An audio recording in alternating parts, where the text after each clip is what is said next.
juga udah kenal dengan wajah kalian, itu jadi nilai plus. Oke, jadi teman-teman aku sangat mengencourage untuk open cam-nya. Nah, sebelum kita mulai acara kali ini, kita akan mengadakan foto bersama dulu untuk dokumen kegiatan kita. Jadi aku pengen teman-teman open cam, cari posisi yang pas, yang cantik, yang ganteng ya, yang bagus cahayanya, untuk kita bisa open cam terlebih dahulu. Siap. Tolong teman-teman tim bisa dicek dulu gimana teman-teman pesertanya sudah open cam, akan kita shoot dulu nanti.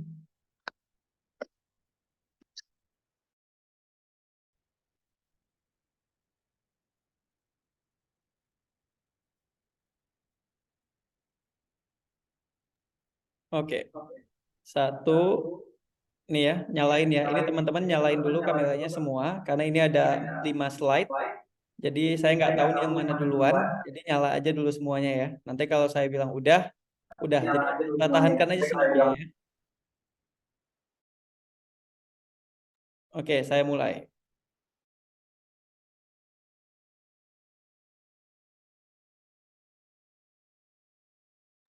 Oke, 1, 2, 3. 1, sebentar.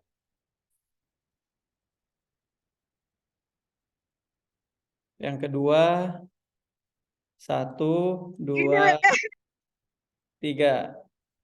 Oke, sebentar. Yang baik, yang ketiga, sebentar. 1, 2, 3. Oke, sebentar. Oke, yang keempat. 1, 2, 3.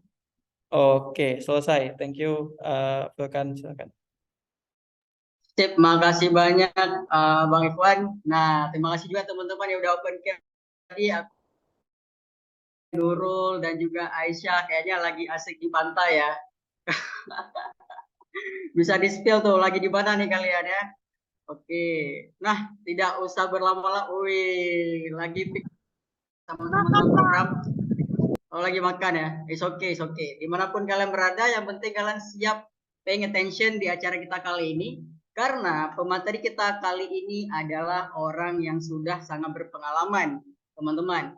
Beliau adalah Bang Muhammad Bintang Rifani, salah satu alumni LPDP, Master Sciences Management and Economic of Innovation, HR Organisasi Development. Beliau itu pernah punya kegiatan di daerah Papua bersama Kitong. Itu organisasi bersama Bang Billy juga, salah satu staf kepresidenan Indonesia saat ini. Dan Bang Bintang juga pernah terlibat dalam program British Council untuk anak-anak di sana. Dan saat ini beliau juga termasuk dalam organisasi perusahaan dari Indomaret. Nah, dan jadi Bang Bintang ini memiliki banyak pengalaman di bidang HR dan manajemen. Beliau ini orang yang sangat detail. Jadi ini beliau juga punya keahlian di bidang thinking tools. Jadi teman-teman mungkin ini jadi kesempatan untuk bisa berkenalan dengan Bang Muhammad Bintang Rifani. Dan bagi teman-teman yang mungkin pengen diskusi nanti di akhir sesi akan ada sesi Q&A. Dan teman-teman ini sesinya kita santai aja. Bagi teman-teman yang mungkin ada pertanyaan sambilan presentasi bisa raise dulu, nanti minta izin ke Bang Bintang untuk memperkenalkan dirinya. Nah, aku langsung aja kasih ke Bang Bintang. Terima kasih Bang Bintang udah jauh-jauh nih dari luar Aceh bisa berhadir di sini untuk berikan informasi dan juga sharing yang bermanfaat lah tentunya untuk kita semuanya. Halo Bang Bintang. Halo, selamat siang. Assalamualaikum teman-teman. Waalaikumsalam. Sip, Bang Bintang. Jadi sebelum kita mulai sharing sessionnya, aku pengen kasih teman di akhir sesi ini, jangan lupa untuk bikin kegiatan story. Nanti kalian posting story semua ilmu yang kalian sharing session kali ini bersama Bang sepadat mungkin kalian upload ke story kalian masing-masing. Jangan lupa tag IG-nya WMK_USK. Nanti untuk story yang paling menarik akan mendapatkan hadiah dari kita. Oke? Sip. Itu aja. Mungkin pengumuman selanjutnya kita minta tolong Bang Ikhwan, apa satu lagi agar bisa dapat hadiah? Pertanyaan paling menarik. Ya, terima kasih teman-teman. Pertanyaan paling menarik juga akan mendapatkan hadiah. Jadi ada 2 hadiah yang akan didapatkan ya. Oke, sip. Langsung aja aku serahkan kepada Bang Bintang. Terima kasih Bang Bintang. Waktu dan tempat kami persilahkan untuk memberikan wejangannya ke teman-teman di Aceh ini. Agak berat ya wejangan, waduh. Kayaknya saya juga masih butuh banyak wejangan ya. Nah, teman-teman terima kasih banyak untuk teman-teman sudah hadir dan juga saya sudah diperkenankan untuk sharing. Saya mau cek dulu suara saya terdengar jelas. Boleh tulis di chat mungkin kalau sudah terdengar jelas? Atau mungkin kurang keras? Atau cukup? Supaya bisa, oke, sudah jelas ya. Supaya bisa lebih efektif nanti belajarnya, teman-teman. Senang sekali sebetulnya siang hari ini saya dikasih kesempatan buat sharing. Topiknya juga lumayan challenging ya untuk dibuat dan dirancang gitu. Mudah-mudahan selama beberapa saat ke depan gitu ya teman-teman bisa fokus. Saya lihat teman terus Ya, bareng-bareng gitu kayaknya itu fotonya kalau di compile tuh jadi satu kompilasi ya. Foto-fotonya barengan ada di taman terus ada di tempat-tempat yang lain. Tapi dimanapun teman-teman berada, semoga dalam sehat dan bisa dalam posisi yang ready untuk materi. Mudah-mudahan materinya bisa tentunya di sehari-hari teman-teman dan juga ini teman-teman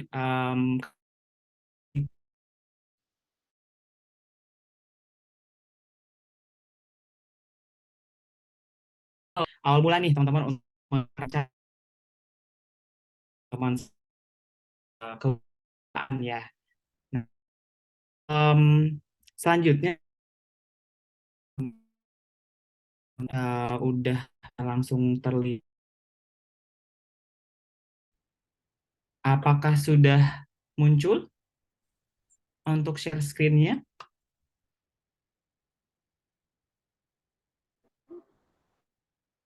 Sudah ya, oke. Sudah.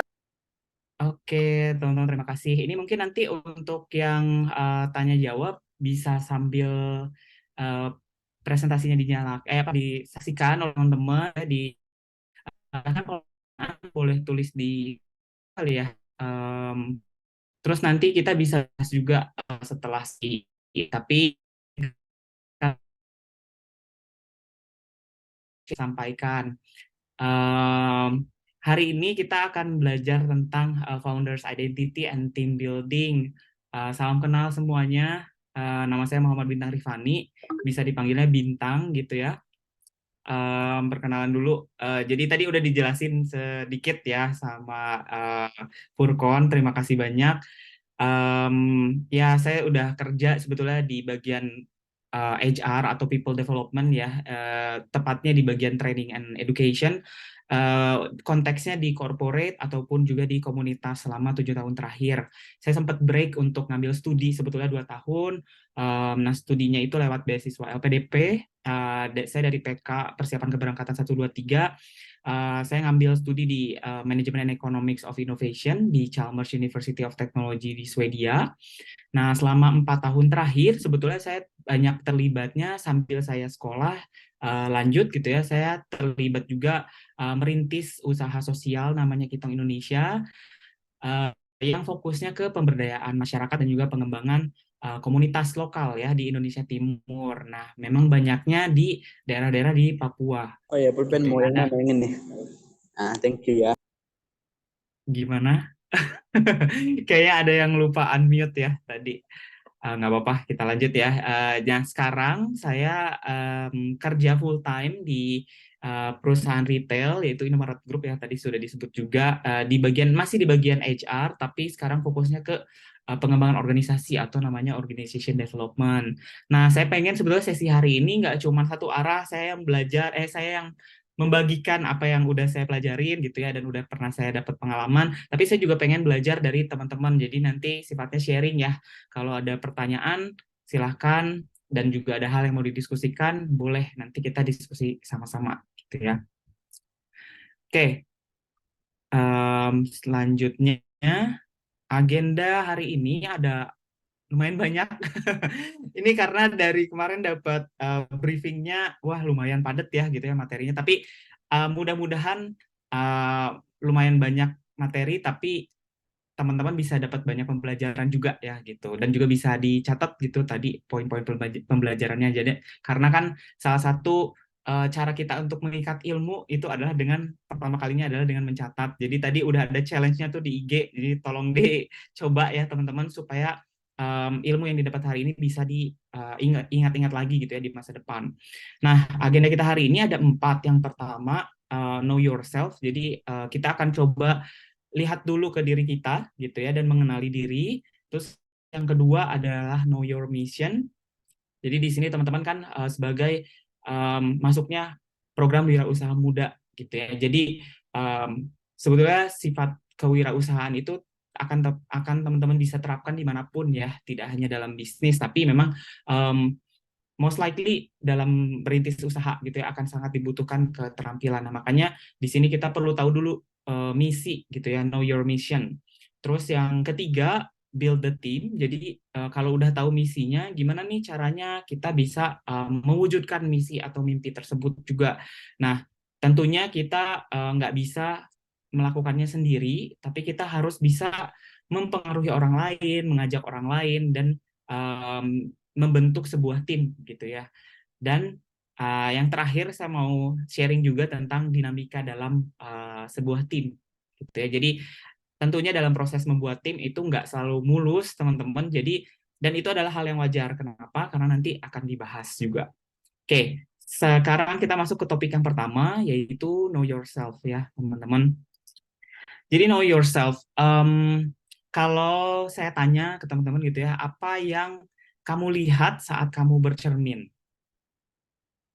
Boleh nggak ditulis di chat atau mungkin boleh on mic juga. Apa yang teman-teman lihat kalau teman-teman lagi bercermin? Jerawat gitu.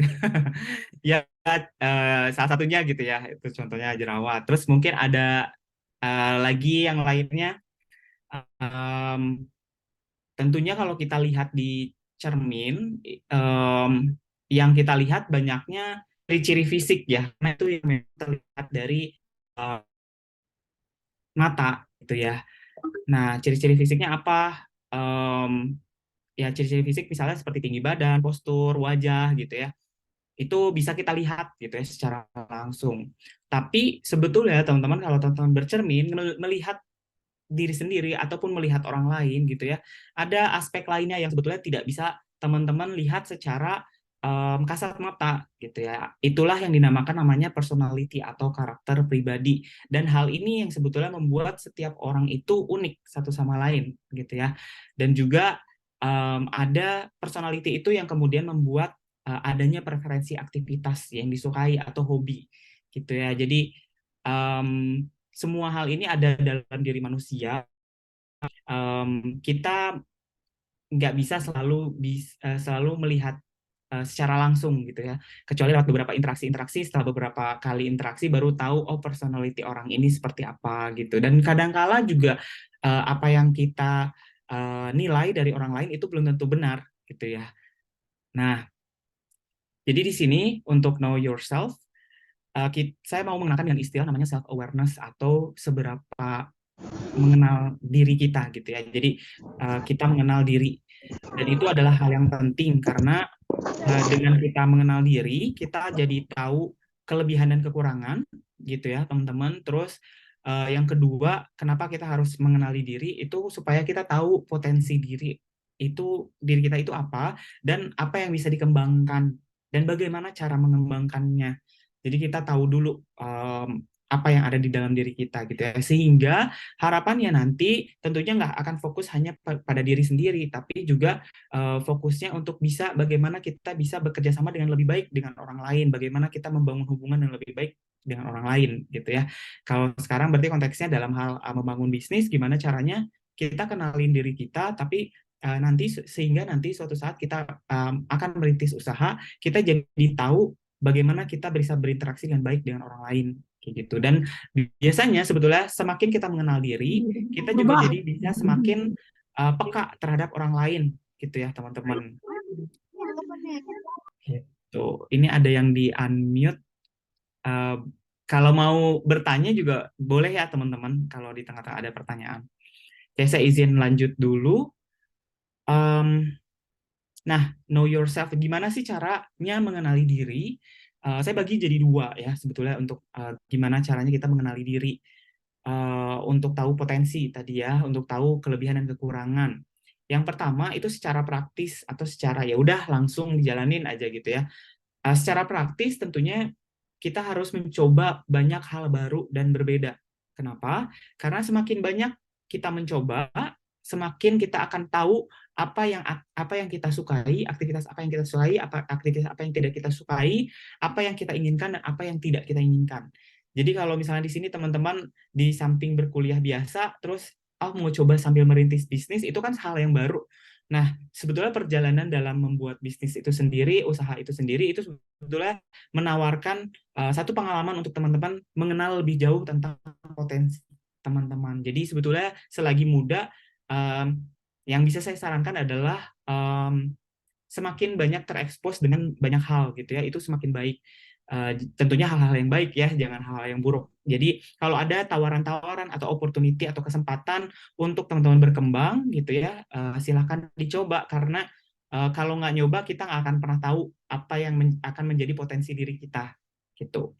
Nah itu secara praktis. Tapi kalau secara teori gimana? Nah ini kalau teman-teman di sini mungkin ada yang kuliah psikologi gitu ya, ini dipelajari gitu ya di bidang psikologi bahwa potensial manusia tuh ada banyak dan harus bisa dioptimalkan. Terlebih lagi kita kan hidup di dunia tidak selamanya ya, jadi ada masa waktunya. Nah, di mana masa waktu itu terbatas dan gimana caranya harus kita manfaatkan dengan baik gitu. Nah, makanya adalah bidang ilmu psikologi ini yang meneliti. Nah, secara teori sebetulnya untuk bisa mengenali diri itu ada yang namanya personal assessment test gitu ya, atau uji assessment gitu ya tentang diri sendiri. Mungkin di sini ada yang pernah ngikut tes kepribadian gitu ya. Nah itu adalah tes yang memang diuji dan menurut keilmuan sudah diukur gitu ya untuk memetakan manusia itu punya potensi apa saja dan punya kekurangan saja gitu ya. Tidak ada manusia yang sempurna gitu ya. Semua hal-hal positif saja, pasti setiap kepribadian itu ada positif dan negatifnya. Jadi di sini beberapa asesmen tes yang dapat dilakukan dalam dunia profesional itu ada banyak sih sebetulnya teman-teman. Tapi beberapa yang populer itu ada namanya DISC, mungkin pernah dengar gitu ya, DISC Personality Test. DISC itu singkatan dari Dominance, Influence, Steadiness, and Conscientiousness gitu ya. Itu personality test yang sudah dikembangkan bahkan dari zaman mungkin berpuluh-puluh tahun lalu gitu ya. Kemudian ada juga MBTI atau Myers-Briggs Type Indicator. Ini juga sama, tipikal personality test. Intinya membagi-bagi sebetulnya manusia itu punya karakteristik-karakteristik, punya potensi-potensi, punya kelemahan-kelemahan, punya cara-cara tersendiri yang tepat untuk bisa mengembangkan itu, gitu ya teman-teman. Nah, saya izin lanjut lagi. Jadi untuk yang pertama DISC personality test atau tadi ya DISC singkatan dari Dominance, Influence, Conscientiousness atau Steadiness. Itu adalah tes kepribadian yang diciptakan untuk mengenali diri dan memprediksi performa kerja. Performa kerja itu nggak cuma selalu harus di pekerjaan ya, di dunia kerja profesional, tapi performa kerja itu ketika kamu kerja bareng sama tim, kamu punya prediksinya kayak gimana. Nah itu DISC itu memprediksi hal itu. Nah ini tuh dikembangkan oleh Dr. William Moulton Marston dari Harvard University dan sudah jadi metode yang memang sudah dilakukan kalau teman-teman nanti bekerja profesional di perusahaan itu most likely di awal juga akan ada personality test.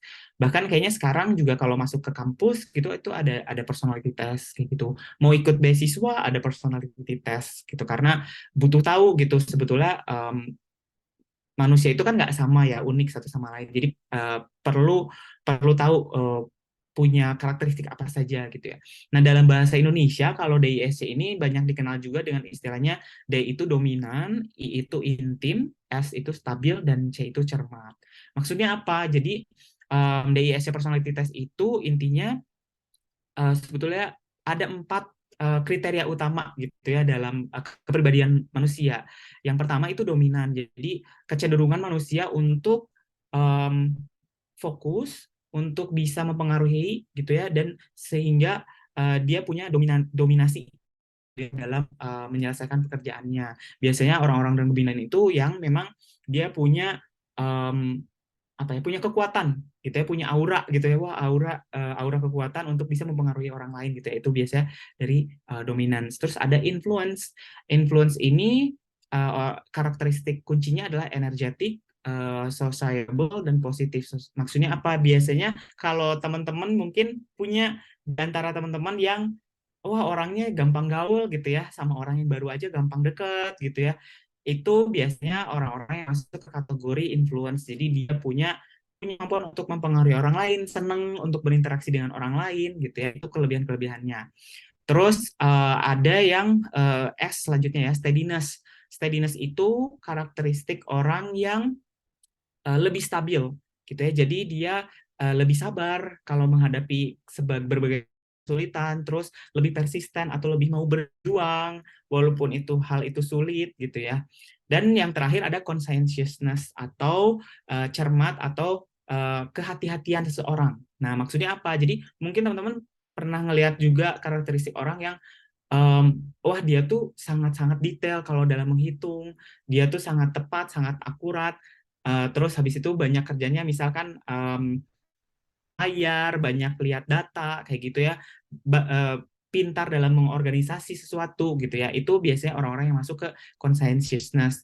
Nah, apakah terbagi hanya menjadi 4 ini saja? Tentu tidak gitu ya, tidak semudah itu karena manusia itu kan kompleks, makhluk yang kompleks ya. Jadi dari personality itu bisa dicampur gitu teman-teman. Jadi kadang ada yang dia orangnya dominan dan juga influence, ada juga yang orangnya cermat dan juga stabil gitu ya. Jadi ini bisa dipadu-padankan gitu. Nah, ini juga beda-beda gitu teman-teman. Ada mungkin teman-teman pernah ngerasa ya silahkan berefleksi ke diri masing-masing ya. Ada yang ketika ketemu orang tuh cenderung outgoing, cenderung ngobrol ngobrol dengan ngalir gitu ya dengan orang. Tapi ketika sendiri dia cenderung untuk ya udah saya cuma pengen sendiri, saya pengen diem aja, saya lebih pengen nggak banyak berinteraksi gitu ya. Jadi kan dua situasi yang berbeda tapi kayak ada dua kepribadian yang beda. Itu sebetulnya ada kecenderungan yang berbeda gitu dari manusia. Ketika manusia itu berada dalam kesendirian, tidak bersama dengan orang lain, bagaimana manusia itu berinteraksi dengan orang lain, itu juga ada kecenderungan dan ada kepribadiannya. Kadang berbeda gitu ya, apa yang kita tampilkan kepada orang lain dan juga apa yang ketika kita sendiri gitu. Nah, ini sebetulnya ada dimensinya gitu ya teman-teman. Jadi kalau yang D dan I ini cenderung outgoing, jadi kayak lebih bisa untuk mungkin kayak orang sekarang banyak mengenal istilahnya extrovert gitu ya, kayak lebih banyak untuk mau untuk berinteraksi dengan orang lain gitu. Terus intim dan stabil ini sebetulnya ada sisi people orientednya, jadi orientasi kepada orang lain. Yang reserve atau lebih banyak stabil gitu ya, lebih banyak bisa dioptimalkan potensinya melihat data-data gitu ya, melihat keuangan kayak gitu. Dan ada yang sifat fokusnya kepada tugas. Nah, ini sebetulnya teman-teman kalau mau mengambil tes gitu ya, itu nanti saya akan sharingkan beberapa tools yang bisa diakses secara gratis. Tapi sebetulnya kalau mau lebih komprehensif memang tesnya harus profesional oleh psikolog gitu ya, karena perlu ada analisa lebih lanjut dari assessment ini gitu. Tapi kalau dilihat gitu ya, ini di gambar sebelah kanan kayak roda warna-warni gitu ya. Nah, ini tuh macam-macam gitu teman-teman. Jadi kadang orang yang dominan gitu. dia dominan tapi dia juga bisa stabil. Dia influencing atau intim dengan orang-orang luar gitu ya, tapi dia juga bisa menjadi orang yang conscientiousness atau dia cermat gitu ya dalam melihat data. Nah, ini tuh ada kelebihan dan kekurangannya masing-masing gitu ya teman-teman setiap kepribadian ini. Semakin kita mengenal diri, sebetulnya kita semakin bisa membawa diri tipikal pekerjaan seperti apa sih yang cocok buat saya gitu ya. Kadang kan kayak ada tipikal pekerjaan tertentu yang kalau dipaksakan gitu ya, justru malah jadi nggak bagus gitu ya. Nah, mungkin ini saya next dulu. Jadi di sini untuk yang dominan itu dia prioritasnya lebih banyak ke dia pengen menyelesaikan tugasnya dengan sebaik-baiknya gitu. Jadi fokusnya akan kepada tugas gitu ya.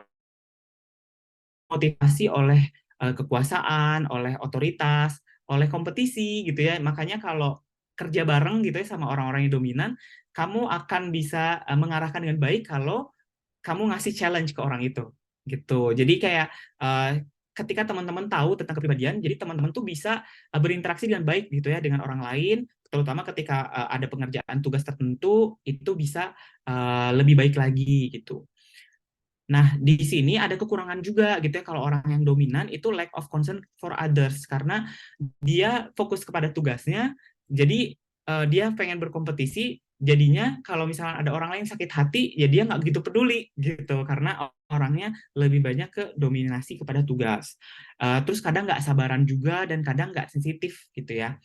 Nah, terus yang selanjutnya I gitu ya, intim atau influence. Nah, influence ini prioritasnya itu expressing enthusiasm, jadi menunjukkan antusiasme dirinya, gimana dia bisa mengambil action dan gimana dia bisa mengencourage kolaborasi dengan orang lain. Jadi orangnya tuh lebih seneng kerja bareng sama orang, yuk kerjain bareng gitu ya. Nah, tapi yang intim ini juga ada negatifnya gitu ya, teman-teman, ada sifat kekurangannya yaitu kadang impulsiveness. Jadi kadang kalau orang yang intim dia lebih mengutamakan relasi kepada orang lain, tapi tugasnya nggak selesai gitu. Nah, itu jadi harus waspada gitu ya orang-orang yang intim. Kamu bisa membangun hubungan baik dengan orang lain, tapi ada kalanya kalau memang harus ada perdebatan ya nggak apa-apa demi terselesaikannya tugas gitu. Jadi hanya mengutamakan relasi saja kepada orang lain gitu ya. Nah, terus ada yang S itu steady atau kestabilan atau stabil gitu ya. Kalau stabil ini prioritasnya lebih ke giving support. Dia pengen ngebantu orang. Jadi orangnya tuh ya baik gitu ya, pengen ngebantu orang, senang terhadap kolaborasi, agak cocok sebetulnya dengan orang yang I gitu ya. Nah, tapi yang S ini punya kekurangan juga. Kalau orang yang stabil itu biasanya dia nggak punya pendirian. Jadi kadang karena orang yang A pengennya kayak gini, terus orang yang B pengennya kayak gini, jadinya dia yang bingung nentuin mau kayak gimana gitu. Nah, yang S tuh kekurangannya itu. Terus kadang dia agak resisten atau agak nggak pengen kalau ada perubahan-perubahan. Karena orangnya stabil kan. Jadi kayak kalau dikasih perubahan tugas atau misal kayak misalkan dikasih tantangan baru. Nah, ini tuh beda banget sama orang yang dominan tadi ya. Kalau dominan kan suka banget sama tantangan. Kalau S tuh kayak ngapain sih saya dikasih tantangan gitu. Lebih baik stabil aja gitu. Nah, terus ada yang C atau cermat. Nah, kalau cermat ini atau conscientiousness itu dia fokusnya ke akurasi. Jadi dia pengen ngasih sesuatu yang memang akurat, sesuai, bisa diandalkan gitu ya datanya. Biasanya orang-orang yang terkait sama data, misal data scientist kayak gitu, itu orangnya memang cermat-cermat. Hal ini terlihat dari minimnya kesalahan yang dilakukan oleh orang-orang yang cermat gitu ya. Nah, tapi ada limitasinya gitu teman-teman, ada kekurangannya. Orang-orang yang C itu biasanya terlalu kritis. Kadang dia nggak peka terhadap orang lain, jadi nyampein aja kritiknya begitu saja gitu ya, tanpa memperhatikan situasi dan kondisi. Kan itu juga nggak baik ya teman-teman gitu. Kadang juga terlalu menganalisa sehingga mengisolasi diri sendiri gitu. Jadi lebih banyak introvert lah gitu ya.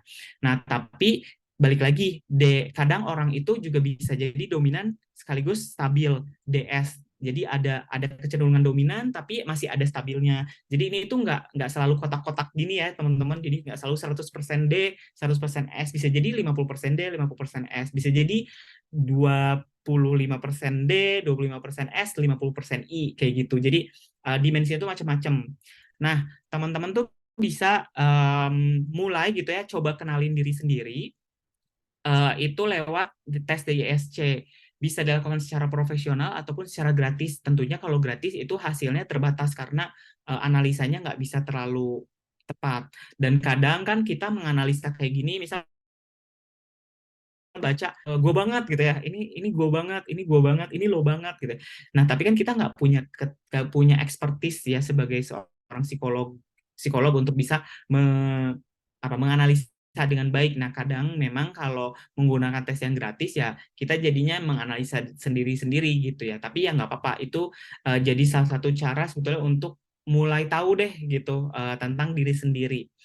Nah ini sebetulnya teman-teman nanti setelah presentasi ini mungkin bisa coba masuk ke sini ya, tes.antonikusuma.com/DISC/tes, atau mungkin bisa masuk ke Google juga, dituliskan saja DISC tes gratis gitu ya.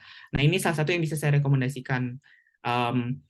Tesnya simple, jadi di situ akan ada teman-teman tuh pilihan-pilihan preferensi tugas-tugas gitu ya. Jadi di antara pilihan-pilihan itu mana yang teman-teman yang menunjukkan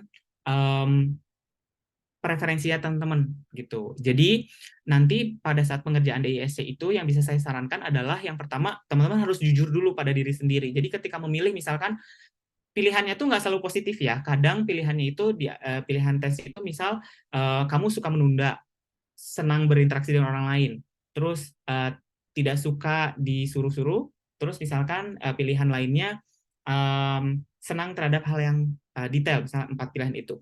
Nah, kamu harus memilih salah satu gitu teman-teman. Jadi pilih salah satu tapi harus jujur pada diri sendiri. Jadi jangan memilih ini kayaknya orang kayak gini bagus deh, saya pilih ini gitu. Jadi jangan kayak gitu, tapi benar-benar jujur pada diri sendiri. Kalau memang suka menunda, pilih aja suka menunda gitu. Karena semakin kita jujur pada diri sendiri pada saat tes, itu akan semakin akurat hasilnya, sehingga teman-teman tuh semakin kenal gitu kepada diri teman-teman. Kalau misalkan hasil tesnya kayak dibuat gitu ya, dipilih yang memang menurut teman-teman kayaknya ini bagus deh gitu ya, kayaknya ini gue banget tapi nggak bagus, pilihnya yang lain aja deh gitu.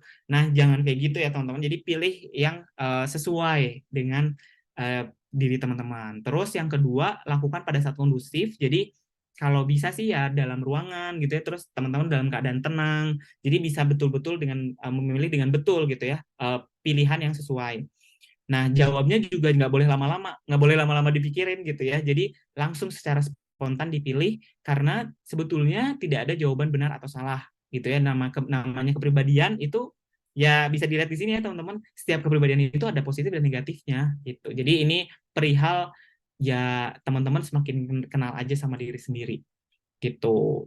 Jadi ini tahapan paling pertama sebetulnya untuk bisa teman-teman nanti kalau terjun di dunia profesional atau di dunia kewirausahaan.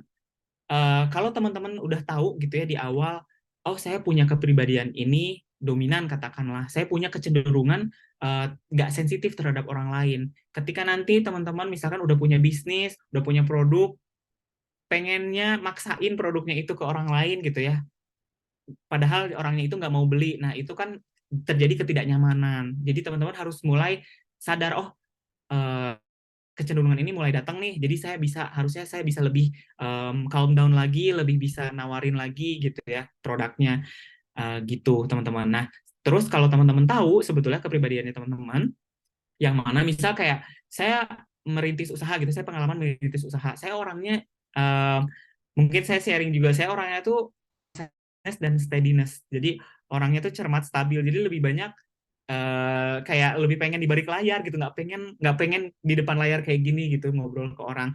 Tapi kan yang namanya tugas ada kalanya saya juga kayak sekarang ini harus sharing di hadapan teman-teman, harus bisa membangun hubungan kan gitu. Jadi mau nggak mau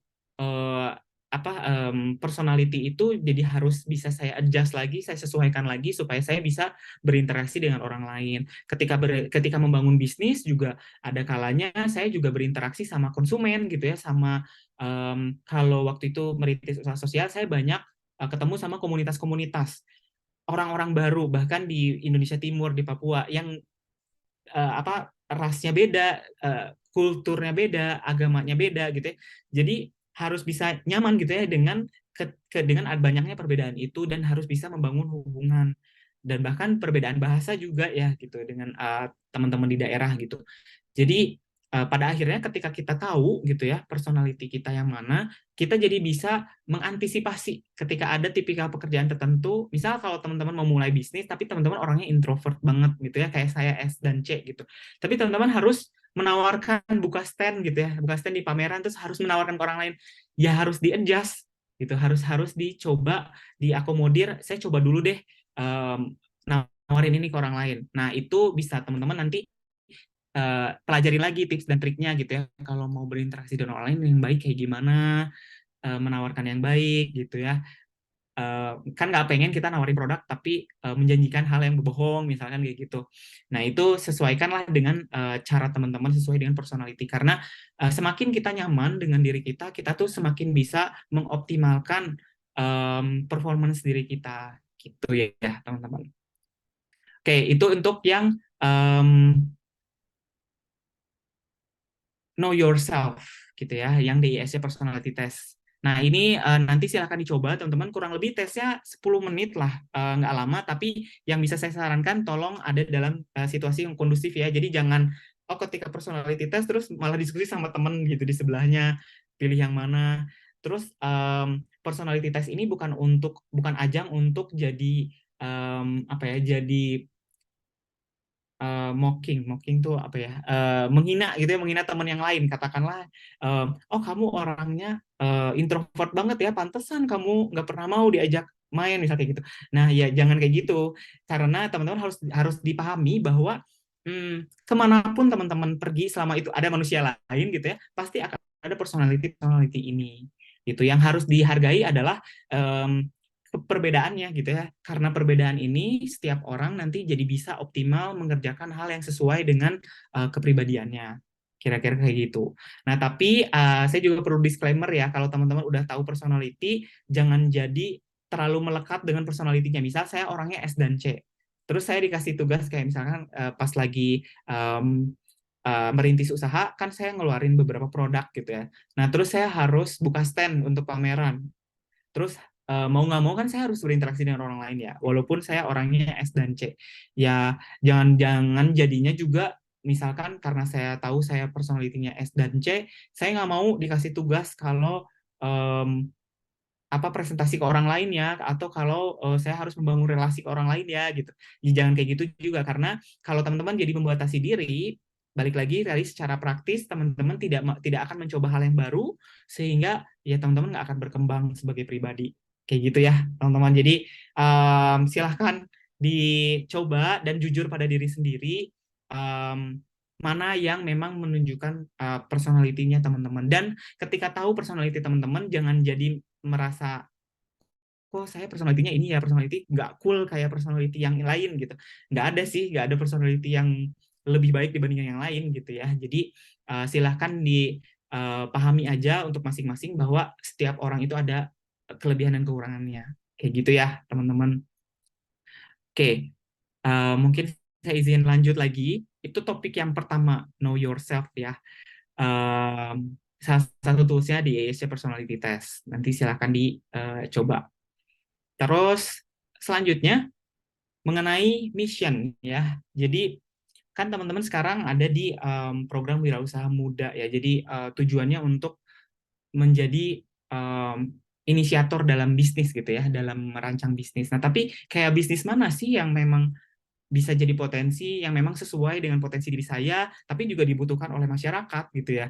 Mau yang mana? Ada istilahnya product market fit gitu ya, kalau teman-teman nanti udah belajar tentang mengembangkan produk gitu ya. Tapi saya ingin kembali lagi ke coba menelusuri ke diri teman-teman sekalian ya.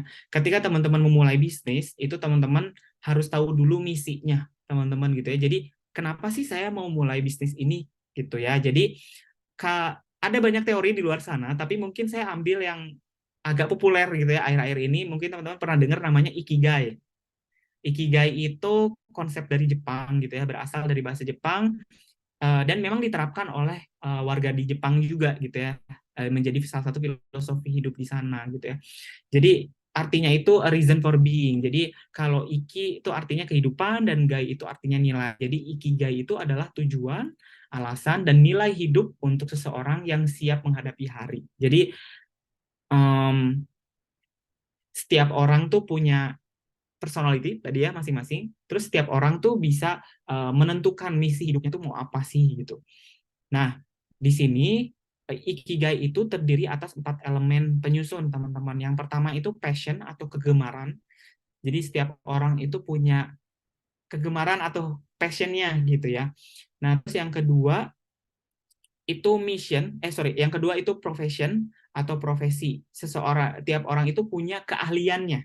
Kadang orang itu ahli di bidang A, tapi dia sebetulnya nggak gitu passion di bidang tersebut. Misalkan saya jago sih kalau ngitung gitu ya, tapi saya tuh nggak begitu suka kalau saya diminta untuk menghitung gitu ya. Tapi saya jago kalau menghitung gitu ya. Jadi hasilnya akurat sesuai gitu ya.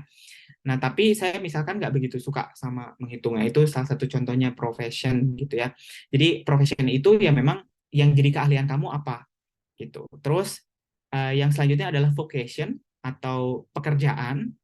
Dan yang terakhir adalah mission atau misi itu sendiri gitu ya. Jadi ikigai itu adalah mengkombinasikan 4 elemen ini gitu teman-teman, sehingga akhirnya nanti ketemu bidang mana sih, hal apa sih yang memang mau saya kerjakan gitu.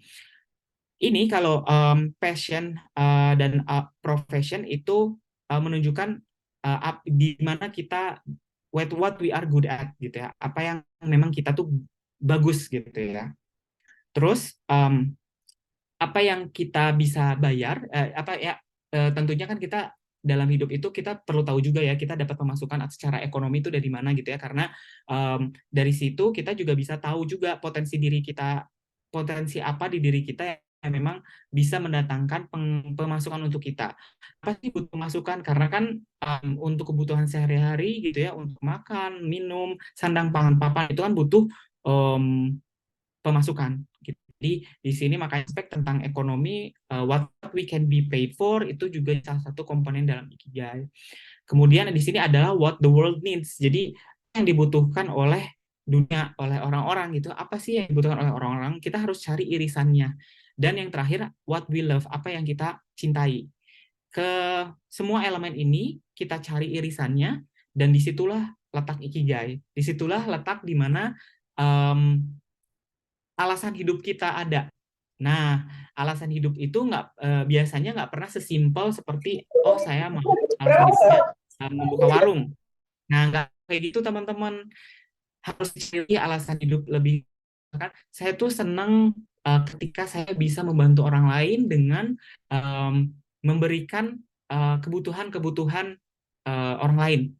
Kan itu abstrak ya. Wujudnya apa? Salah satunya bisa dalam bentuk buka warung gitu ya. Nah, buka warung seorang itu sebuah ya, gitu ya. Jadi carilah komponen-komponen ini, elemen-elemen ini, dan carilah irisannya gitu teman-teman. Itu adalah isi dari hidup sebetulnya ya, dari konsep. Nah, kenapa sih harus gitu ya? Karena hidup kita kan terbatas ya, jadi waktunya juga terbatas. Kita nggak pernah tahu kapan kita akan dipanggil kembali gitu ya, dan kapan kita akan berpulang. Jadi ya kita harus bisa mengoptimalkan apa yang jadi potensi diri kita, dan kita harus bisa mendirect diri kita ke arah yang memang menjadi manfaat oleh orang lain, memberikan manfaat untuk diri kita juga, kita mendapatkan penghasilan dari situ, dan kita mencintai apa yang kita lakukan. Karena kalau kita mencintai dan nggak bisa menemukan irisannya, jadinya tuh nggak bisa long term yang kita kerjakan gitu. Jadi dicari dulu ya apa ikigainya. Tapi tentunya dalam mencari irisan semua ini nggak bisa dalam saya sejam ke depan saya mau nge-ikigai. Nggak bisa ya teman-teman. Ikigai itu ditemukan seiring dengan teman-teman ngikutin perkuliahan, seiring dengan teman-teman merintis bisnis, seiring dengan teman-teman nanti lulus kuliah, menikah, terus menemukan berbagai macam pengalaman-pengalaman hidup, sehingga ikigai itu akan selalu tetap terbentuk gitu ya seiring dengan teman-teman berjalan gitu. Bisa jadi juga poin di ikigai itu berubah seiring dengan teman-teman tumbuh dewasa gitu ya. Jadi semakin terpapar dengan perkembangan di dunia sehingga ada perubahan dalam hidup gitu. Itu bisa jadi perubahan juga. Jadi dinamis dan menjadi kehidupan ya kalau menurut saya. Jadi hal yang mungkin nggak selalu mungkin akan selalu teman-teman cek dan recheck suatu saat gitu ya di setiap momen kehidupan. Nah, mungkin saya jelasin lebih. Jadi ada elemen pertama itu passion. Passion itu apa sih? Passion adalah hal yang teman-teman kuasai dan apa yang teman-teman sukai, gitu ya. Jadi teman-teman tuh mulai tahu nih, kalau di sini pertanyaannya mungkin ya wirausaha muda kayak mau usaha apa sih gitu ya katakanlah. Nah, itu tuh berangkat dari yang pertama, teman-teman tuh punya potensi apa sih? Saya tuh punya jago keahlian apa sih gitu. Dan apa yang teman-teman suka? Misal katakanlah teman-teman suka fotografi, tapi tapi teman-teman nggak punya kamera profesional, tapi kalau foto pakai HP hasilnya bagus. Nah, hasilnya bagus, tahunya dari mana? Biasanya tahu ketika saya upload di story, katakanlah ada teman-teman saya yang muji, kok bagus fotonya, gitu ya. Nah, itu adalah salah satu indikator gitu ya, teman-teman, kalau itu adalah passion teman-teman. Tapi passion ini bukan sesuatu yang mutlak ya, bisa jadi berubah-ubah juga. Namanya manusia kan pasti terpapar dengan berbagai macam pengalaman, bisa berubah juga. Nah, passion ini salah satu tipsnya mengekspos tadi ya, mengekspos diri dengan berbagai macam hal gitu. Karena dan mumpung masih muda sebetulnya jangan dulu menolak suatu kesan ya teman-teman. Jadi kalau saran saya dicoba dulu. Misal ada kesempatan kalau lagi mahasiswa tuh banyak banget kesempatan mau terus kesempatan mau bikin usaha, terus ada kesempatan dikasih pemodalan, terus ada kesempatan untuk magang, katakanlah magang di perusahaan, dicoba. Kenapa? Karena semakin kita terpapar dengan semakin banyak hal, kita jadi semakin tahu apa yang benar-benar menjadi hal yang kita kuasai dan menjadi hal yang kita sukai. Itu. Terus yang elemen yang kedua adalah profession. Profesi itu ditemukan dari apa yang teman-teman kuasai dan ada pihak yang membayar kalian untuk melakukan suatu pekerjaan. Jadi iris antara teman-teman yang good at dan juga dibayar oleh orang lain itu menjadi sebuah profesi oleh teman-teman gitu ya. Jadi kalau tadi sukanya fotografi, terus coba deh fotografi ini saya bikin jadi lebih profesional, saya coba fotografi katakanlah prewedding gitu ya. Coba deh dibuka dulu. Kalau ternyata ada orang yang memang mau, saya mau deh bayar kamu buat prewedding, ya nggak perlu hitung-hitung dulu ya di awal bayarnya, misal katakanlah perlu 1 juta gitu ya, ya mungkin namanya merintis pasti nggak bisa langsung nilainya tinggi ya, jadi diterima dulu nilai ekonominya. Nah itu berarti bisa menjadi sinyal indikasi yang kedua, elemen kedua dari Ikigai yaitu profesi. Nah terus yang selanjutnya adalah elemen ketiga, pekerjaan. Kita mungkin perlu tahu juga di mana bidang apa yang memang yang bisa membayar kita dan juga yang kita lakukan itu dibutuhkan oleh banyak orang gitu ya. Itu menjadi sebuah pekerjaan untuk kita. Dan yang terakhir adalah mission. Misi itu ditentukan dari apa yang kalian suka dan apa yang dibutuhkan oleh orang banyak gitu ya. Nah, kalau misalkan mau mulai ngerjain untuk Ikigai ini, ya apa ke masing-masing diri teman-teman, apa yang menjadi potensi diri, apa yang menjadi hal kesukaan, mulai dari hobi, sukanya hobi apa, dan hobi itu benar-benar dihasilkan hasil yang baik. Misalkan saya hobi fotografi, tapi minta pendapat ke teman-teman yang lain, hasil fotonya saya tuh bagus nggak sih gitu ya. Nah kalau memang bagus, itu bisa jadi salah satu hal yang bisa diubah menjadi sebuah profession atau gitu ya. Nah, ini Ikigai. Sebetulnya kalau teman-teman mau browsing di Google itu ada worksheet atau lembar kerja yang bisa teman-teman guna untuk analisa Ikigai-nya teman-teman. Tapi balik lagi ya, Ikigai ini bukan sesuatu yang bisa selesai dalam, harus dipikirkan, harus coba direfleksikan seiman terpapar dengan banyak. Seperti itu untuk topik yang kedua, know your mission. Nah, kalau mungkin di sini saya sharing juga ada salah satu literatur yang bisa baca dari Simon Sinek gitu ya. Jadi dia sebetulnya membagikan sebetulnya apa sih yang membuat perusahaan-perusahaan sukses kayak Apple gitu ya bisa sesukses itu perusahaan-perusahaan lain gitu. Apa yang membedakan? Ternyata tuh perusahaan yang sukses atau orang-orang yang sukses itu dia start with why, mulai dari mengapa. Jadi kalau dia mempresentasikan diri, akan menjelaskan dari why dulu gitu ya teman-teman. Jadi di sini ada yang namanya istilahnya the golden circle. Jadi mulai dari why. Why itu adalah your purpose atau misi gitu ya. What is your cause? What do you believe? Apa yang memang menjadi misi hidup kita gitu ya. Itu contohnya apa? Jadi misalnya gini, mungkin orang itu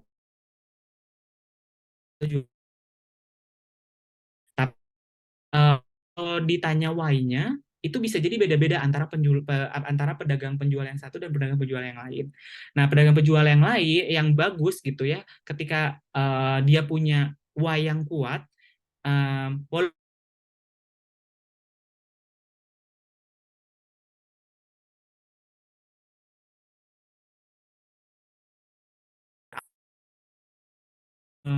dengan jadi membantu orang untuk mendapatkan kebutuhannya kayak gitu ya. Jadi di situ why-nya itu bukan cuma sekedar untuk ya udah jualan pulsa dapat punya misi yang jauh lebih kuat dari situ. Nah, misinya yang nentuin siapa?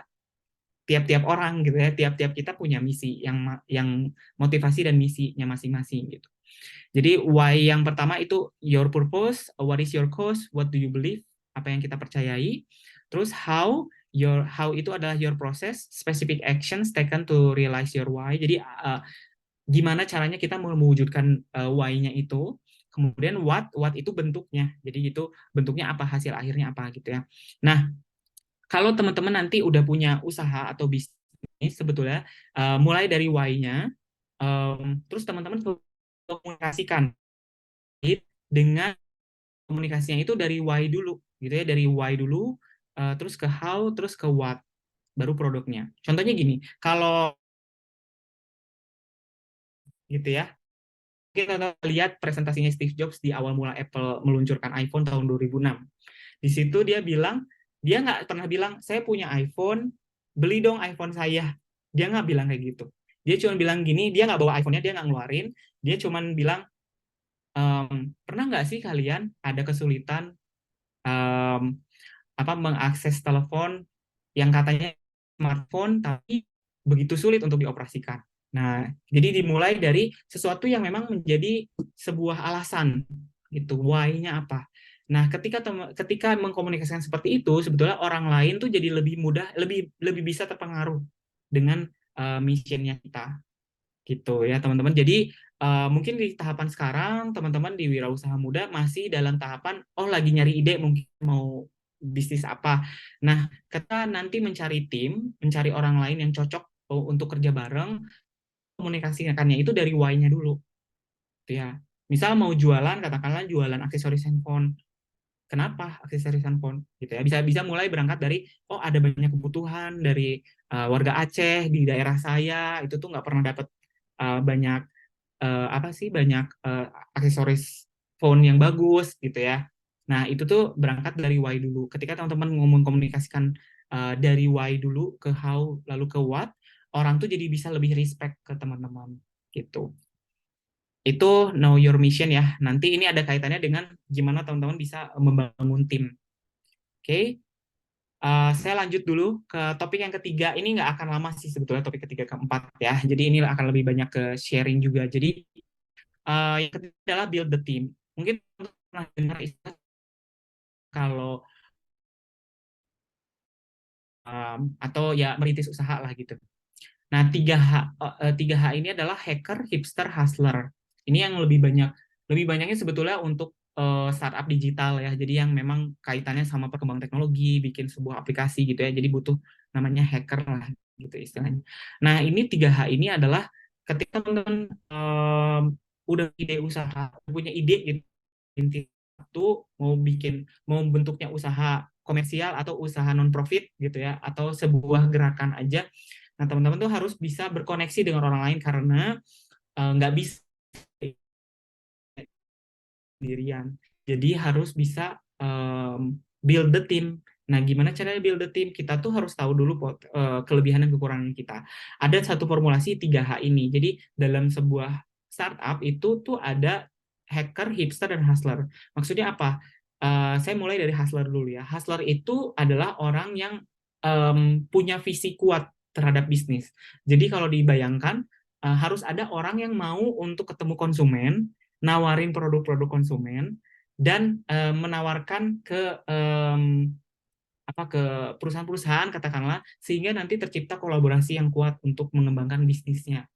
Nah, itu tuh hustler. Jadi orang yang dia mau untuk ngetok dari satu pintu ke pintu yang lain, nawarin produk gitu ya. Itu adalah hustler, karena pada akhirnya kan kalau kita merintis usaha, pada akhirnya antara menghasilkan produk atau jasa, harus ada orang yang mau memarketkan produk atau jasa tersebut. Nah, orang-orang itu adalah orang-orang yang hustler gitu ya. Jadi nanti kalau mau membangun tim harus dipikirkan, saya tuh yang hustler nggak ya? Atau saya butuh orang lain yang bisa di fungsi hustler ini? Karena harus ada orang yang mau nawarin dong gitu. Nah, terus yang kedua adalah hipster. Hipster ini adalah orang yang jago desain, jago merancang konsep, jago bikin produk gitu ya. Jadi kalau misalkan ini saya punya gelas, tumbler gitu ya. Ya hipster ini adalah orang yang mikirin produknya ini mau apa, mikirin konsep produknya apa, materialnya mau apa, terus habis itu dia riset, dia lihat kebutuhan konsumen apa, tapi dia bukan orang yang nawarin karena dia perlu untuk mendesain ini dengan sebagus mungkin. Jadi dia lebih banyaknya justru berinteraksi dengan supplier, tanya gimana sih produknya supaya bisa produk saya bagus. Jadi hipster ini adalah orang di balik layar gitulah ya, yang punya visi terhadap pengembangan produk atau jasa yang sangat baik gitu ya. Jadi biasanya sih kalau di startup gitu ya, orang-orang yang jago desain. Karena kan kenapa? Karena kalau meluncurkan sebuah aplikasi, supaya orang mau menggunakan aplikasinya kan harus didesain dengan baik ya, dengan baik dan desain yang menarik gitu ya. Nah, ini orang-orang yang hipster. Terus yang ketiga adalah orang yang hacker. Hacker ini ya sebagaimana namanya ya, jadi orang yang jago IT lah gitu. Tapi kalau dimaknai ke dalam bisnis usaha yang tidak dalam dunia digital, ya hacker itu intinya adalah orang yang memang ahli di bidangnya gitu ya. Jadi kalau misalkan fotografi ya berarti hacker itu ya orang yang memang jago fotografinya itu gitu ya. Kalau misalkan bidangnya adalah bidang kuliner ya berarti hackernya itu adalah orang yang yang memang nanti jadi chefnya yang memasak gitu ya. Jadi di situ teman-teman nanti bisa saling bersinergi satu sama lain. Nah, terus tadi hipster itu juga yang salah satu perannya hipster itu adalah merancang packaging atau packaging produk gitu ya, kemasan produk yang baik sehingga orang mau beli. Itu masuk ke hipster. Jadi semua orang ini ya harus berinteraksi. Apakah selalu 3 orang? Nggak selalu ya. Bisa jadi juga satu startup cuma 1 orang aja gitu ya. Tapi dia suatu saat akan capek sih untuk memenuhi semua fungsi ini. Makanya memang idealnya antara ya lebih dari 1, antara 2 atau 3 atau mungkin lebih banyak lagi lebih baik ya. Cuman semakin banyak orang sebetulnya semakin dinamika kelompoknya semakin dinamis ya. Nanti saya akan cerita tentang dinamika kelompok. Nah, ini 3H ya teman-teman, hacker, hipster, hustler. Nah, apa sih yang teman-teman cari kalau mau build the team? Kalau dalam merancang bisnis atau usaha gitu ya. Ini kan di sini ada 87 orang. Teman-teman punya ide. Saya pengen merintis usaha ini, saya nggak bisa sendirian. Siapa orang yang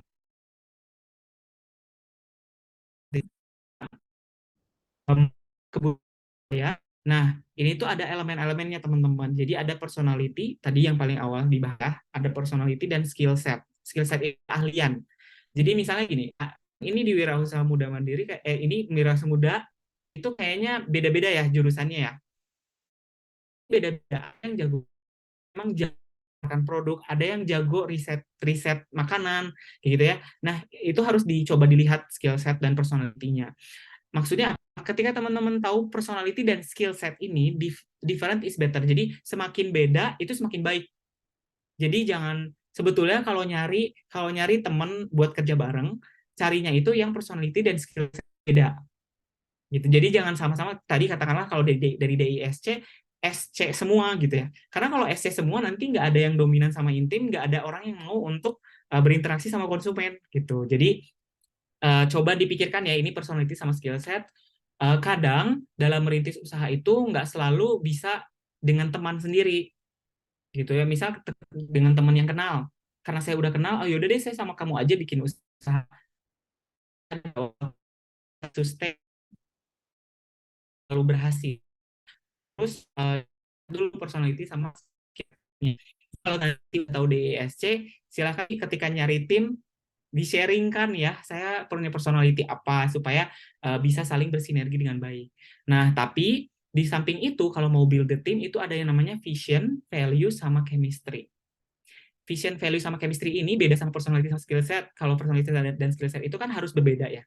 Kalau vision, values, dan chemistry ini justru harus sama.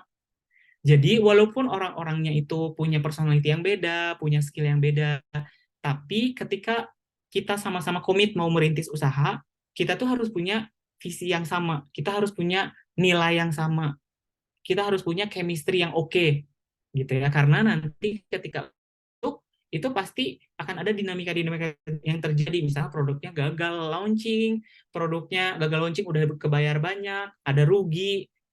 Gimana kamu menghadapi kerugian dan kesulitan itu gitu ya. Nah, itu adalah bisa dilihat lewat vision, values, dan chemistry yang oke. Nah, dari mana sih ini bisa terlihat, bisa terwujud? Nah, dari interaksi teman-teman. Jadi makanya selagi muda ya harus sering banyak berinteraksi dengan orang-orang lain gitu ya, dengan jangan hanya berinteraksi dengan orang-orang itu saja gitu. Jadi bernetworking dengan orang lain supaya tahu bahwa oh ada ya tipikal orang kayak gini, oh ada ya tipikal orang kayak gini, kayaknya saya cocok deh sama orang kayak gini, walaupun kalau saya temenan kayaknya banyak irritatingnya, tapi kalau kerja tuh bagus banget gitu ya. Nah itu tuh akan teman-teman hadapi terutama nanti di dunia profesional. Kalau udah masuk ke dunia kerja, kan kalau udah di dunia kerja kayak walaupun kamu nggak suka sama orangnya, tapi kan kamu harus mencari cara gimana caranya supaya bisa kerja bareng. Nah, nggak harus di kerjaan deh, di kepanitiaan aja kalau di kampus kan itu juga sama ya.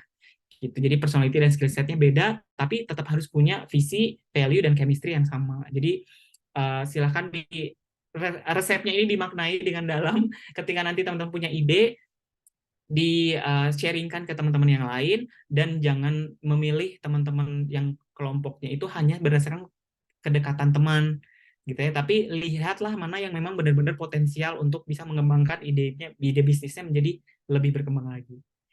Kira-kira kayak gitu teman-teman ya untuk build the team.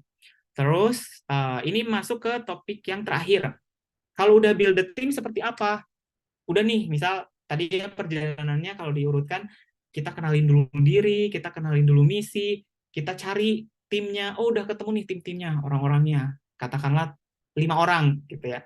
Udah kebentuk, gimana nih kita mulai mulai mengerjakannya. Langsung kan bagi-bagi tugas tadi ya, ada hipster, hustler, sama hacker, mana yang memang punya skill masing-masing gitu. Nah, tapi balik lagi ketika teman-teman berada dalam satu kelompok itu pasti akan ada gesekan, akan ada dinamika yang terjadi, akan ada pertengkaran lah gitu ya. Tapi yang harus dipahami adalah bahwa itu adalah hal yang normal ya teman-teman. Jadi di sini saya mau sharing salah satu teorinya juga dari Tuckman, phases of team development. Jadi ada fasenya teman-teman buat mengembangkan tim itu. Nggak bisa dari awal, walaupun chemistry-nya udah oke, pasti akan ada gesekan gitu ya. Jadi nggak bisa dari awal tuh langsung harmoni, langsung bagus gitu ya. Nggak bisa, pasti akan ada performance-nya itu turun dulu gitu. Jadi di awal-awal forming itu membentuk ya. Membentuk. Jadi biasanya di awal itu lebih ke oh pada semangat gitu ya, di awal tuh pada semangat, lebih senang untuk bersosialisasi, biasanya pada sopan, masih awal-awalnya masih sopan gitu ya, berinteraksi sama satu sama lain. Terus biasanya belum berani untuk men-challenge asumsi atau men-challenge ketidaksetujuan terhadap opini orang gitu ya. Itu biasanya di tahap-tahap awal. Biasanya banyak hal terjadi di forming itu seperti itu. Nah, strateginya apa? Harus ada yang menjadi leader. Jadi di dalam satu kelompok, walaupun udah 3, ya harus ada yang mau untuk mendengarkan siapa, gitu ya. Tapi yang menjadi leader itu jangan jadi satu orang yang jadi leader itu satu itu aja gitu ya. Ketika memang saatnya, katakanlah tadi ada hustler, hipster, sama hacker ya. Kalau misalkan lagi ngomongin tentang desain, orang yang hipster orang yang hustler sama hacker itu harus menurunkan egonya untuk mau mendengarkan apa pendapat dari si hipster yang memang udah mendesain produknya dengan baik. Jadi si dalam konteks ini yang hipster jadi leader gitu ya. Ada kalanya nanti ketika udah produknya jadi, saatnya kita pasarkan. Saatnya mendengarkan pendapat dari yang si hustler, karena hustler ini orang yang justru tahu dia harus memasarkan produk kemana gitu ya. Jadi ya ini antara forming ini ada kita saling kenal dulu deh gitu ya satu sama lain. Terus setelah forming apa? Di sini performance-nya cenderung biasa ya, cenderung oke, mulai nih ada peningkatan. Nah, biasanya akan ada dinamika sehingga teman-teman akan berada di lembah frustrasi gitu ya dalam kelompok. Itu namanya storming atau badai lah ya gitu ya. Akan ada terjadinya badai gitu ya di dalam kelompok. Maksudnya apa? Biasanya akan ada gesekan-gesekan, ada resistensi, orang nggak terima sama idenya teman-teman gitu ya. Ada yang tiba-tiba ngilang, biasanya banyak ya dalam ngerjain tugas kelompok. Udah deal ngerjain jam segini terus nggak datang orangnya gitu ya, nggak bisa dipegang. Terus ada banyak konflik-konflik lainnya ya, ada kompetisi, ada yang ngerasa saya nggak mau bagiin ide karena nanti kamu mencuri ide saya, kayak gitu-gitulah di dalam kelompok. Padahal kan kelompok harusnya satu visi ya. Nah ini yang namanya tahapan storming teman-teman. Jadi itu adalah hal yang wajar ketika berada dalam kelompok. Jadi ketika berada dalam kelompok seperti ini, teman-teman jangan langsung gue nggak mau cabut gitu ya. Tapi coba dihadapi dulu. Coba dihadapi dulu kalau memang ternyata ini memang kelompoknya toksik gitu ya, memang nggak bisa, ya udah teman-teman saatnya beralih dan berpindah kelompok gitu ya. Tapi harus mau menghadapi dulu storming, karena dimanapun teman-teman berada itu pasti akan ada tahapan storming ini gitu. Nah, di tahapan storming ini yang harus dilakukan apa? Ini ada ya requesting and encouraging feedback. Jadi harus mau untuk terima feedback dari orang lain, harus mau untuk yuk kita duduk bareng, yuk kita sepakati kayak gitu ya. Itu di tahapan storming. Nah, kalau udah melewati storming, ini udah mulai nih lulus gitu ya. Kelompoknya udah mulai lulus ujian, masuk ke tahapan norming. Norming itu mulai ketika ada masalah, tahu ya cara nyelesainnya kayak gini. Ketika ada ketidaksetujuan, tahu ya cara untuk menghadapinya seperti ini gitu. Nah, itu mulai jadi ada norming, ada norma-norma yang terbentuk di orang. Kalau ngadepin dia, saya harus kayak gini. Saya tahu nih saya nggak bisa ngegaspol ke orang ini karena nanti dia malah jadi burn out terus jadi nggak mau kerja kayak gitu. Jadi ini masuk ke norming. Jadi mulai tahu kelebihan, kekurangan, cara menghadapi orang gitu ya. Ini jadi baru kemudian ketika norming itu bisa mulai performing, mulai motivasinya, mulai tahu kalau positif negatif orang itu kan. Kemudian setelahnya itu adalah journey. Journey itu lebih ke gimana kita membuat semua ini jadi konsisten terus, berada di posisi performing. Seperti itu kira-kira teman-teman, itu untuk dinamika tim ya. Jadi kalau menemukan dinamika di kelompoknya, kelompok gue kayak gini, dia nggak bisa diajak kerja bareng, misalnya kayak gitu. Ya itu di setiap kelompok akan selalu ada sih challenge-nya masing-masingnya. Nah, tapi karena teman-teman udah dapat materi ini, harusnya udah tahu ya gimana cara menghadapinya. Jadi jangan jadi orang yang bebal dulu gitu ya. Jadi harus mau untuk berinteraksi dengan baik dengan orang lain. Kayak gitu ya. Ini dinamika dalam tim. Oke, kalau sebetulnya untuk keseluruhan materinya udah semua. Tapi saya mau sharing satu hal lagi teman-teman terkait dengan merintis usaha. Jadi saya mau mengajak teman-teman membayangkan seorang chef, lagi rame ya sebetulnya dunia F&B akhir-akhir ini. Tapi coba teman-teman bayangkan seorang chef, mau itu laki-laki, mau itu perempuannya. Jadi ini yang saya sharingkan ini adalah hasil dari penelitian dari Saraswati, Dr. Saraswati itu di US, namanya Theory of Effectuation tentang entrepreneurship. Jadi dia meneliti sebetulnya kenapa sih orang-orang yang merintis usaha itu punya jiwa entrepreneurial, punya jiwa entrepreneurship. Apa yang membedakan seorang yang kerja di profesional sebagai manajer dan juga seorang yang menjadi business owner yang punya jiwa spirit kewirausahaan. Apa sih bedanya? Jadi bedanya itu diibaratkan seperti seorang chef ini, teman-teman. Jadi kalau chef itu kan teman-teman ada dua opsi sebetulnya ya. teman-teman ketika membuat sebuah produk atau membuat sebuah menu gitu ya, ada yang memang dikasih menunya, nih kamu dikasih menunya ini, terus kamu buat ya resepnya. Kamu lihat resepnya, kamu ikutin resepnya ya, gitu. Tapi ada juga tipikal modelnya dia buka kulkas, dia lihat di kulkas ada bahan apa, ada selada, ada roti, oh ada selai pasta, ada apa, saya kepikiran saya mau bikin A, gitu ya. Itu tipikal chef yang lain. Mana chef yang lebih baik? Nggak ada ya, maksudnya chefnya ya sama-sama, ya oke lah terserah kamu mau yang mana. Tapi kalau dalam konteks kewirausahaan teman-teman, yang menjadi poin utama adalah chef yang tadi buka kulkas, lihat ada apa di dalam, dan mulai membuat sesuatu dari situ. Maksudnya apa sih teman-teman? Di sini saya mau mengenalin teman-teman dengan istilah causal dan effectual reasoning. Causal reasoning itu kayak tadi chef yang nunggu resep. Nunggu resep, dikasih tahu menu, nyari resep, dia langsung buat sesuai dengan resepnya itu. Jadi udah ada step by step cara buat menu itu kayak gimana, katakanlah nasi goreng. Dia tahu tuh step-stepnya apa. Dia lihat bahan-bahannya, dia beli bahan-bahannya. Dia ramu, dia buat jadi si nasi gorengnya gitu ya. Nah, itu tuh causal reasoning. Ini sebetulnya managerial thinking dan banyak diterapkannya sebetulnya di dunia-dunia profesional, di dunia kerja gitu ya, di dunia kerja. Tapi kalau teman-teman merintis usaha itu ada yang namanya effectual reasoning. Effectual reasoning itu jadi bukan langsung minta resep, terus ngelihat resep itu, terus belanja sesuai dengan resep. Justru entrepreneurial thinking itu dia melihat dulu, saya di kulkas tuh punya apa?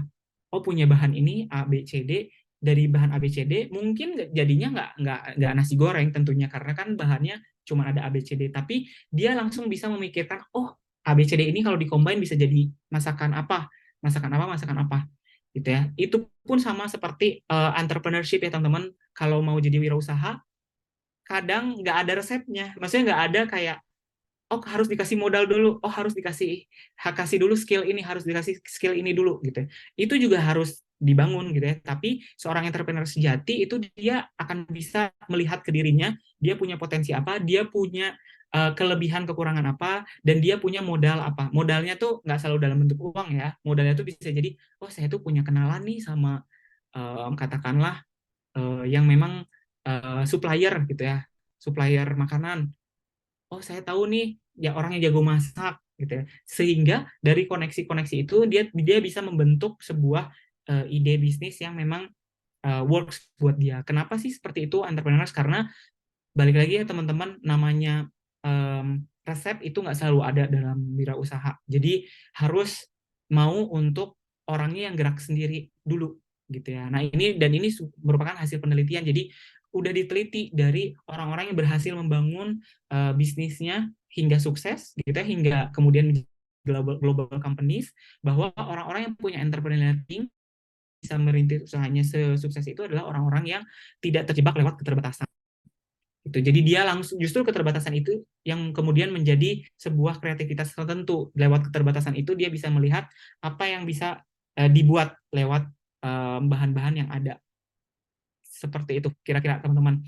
Mungkin segitu dulu dari saya. Sebelum saya mengakhiri sesi presentasi ini, nanti mungkin ada Q&A. Saya mau share juga sebuah quote sederhana, a little progress each day adds up to big results. Jadi kalau udah komit gitu ya, mau bikin usaha atau mau nggak harus usaha, mungkin mau bikin sebuah inisiasi, sebuah proyek, sebuah tugas apapun itu, jangan terjebak dengan kemalasan, tapi bikin sebuah progres kecil, nggak apa-apa, tapi seenggaknya itu bisa dilakukan, sehingga nanti bisa menghasilkan sesuatu yang besar di suatu saat.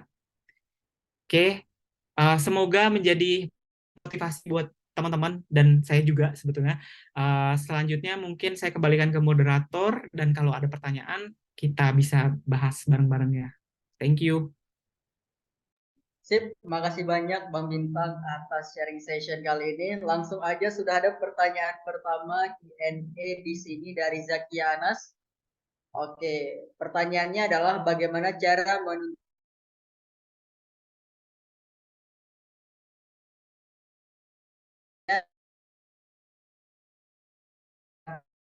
setiap UMKM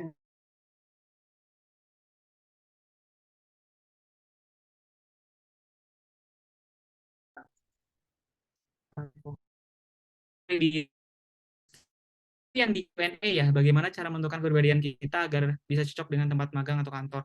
Kalau nggak salah di Wirausaha ini programnya nanti ada ya, UMKM gitu ya. Nah, sebetulnya sih cara paling pertama sebetulnya teman-teman bisa coba dulu assessment tools-nya tadi ya yang di ISC. Terus, nah dari situ teman-teman tahu ya teman-teman tuh punya kepribadian apa. Dan sebetulnya teman-teman jadi yang ada banyak plot twist ya. Nah, biasanya juga dalam hidup tuh kadang kita nggak bisa langsung memilih ya kita mau kemana. Ya itu tadi ketika udah dihadapkan dalam pilihan biasanya ya udah dicoba dikerjakan, coba masuk dulu gitu ya ke perusahaan atau UMKM atau industri tersebut. Kemudian teman-teman bisa mulai menjalin relasi dengan baik dengan orang-orang yang bekerja di situ dan tentunya dengan memahami kepribadian setiap orang seperti apa supaya teman-teman bisa membawa diri dengan baik gitu. Kira-kira kayak gitu sih kalau secara personality ya, secara kepribadian gitu. Oke. Mungkin itu semoga menjawab Terima kasih. mungkin di Q&A.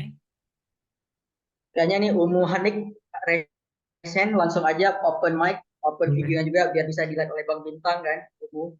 Yes, silakan. Halo, Assalamualaikum Kak Bintang. Waalaikumsalam warahmatullahi wabarakatuh. Jadi perkenalkan Kak, saya Umar Hantasa, mahasiswa dari Universitas Syakuala, jurusan Mimian dan Konseling. Mohon maaf Kak, agak terlalu ribut karena sedang di bandara. Nggak apa-apa, silakan.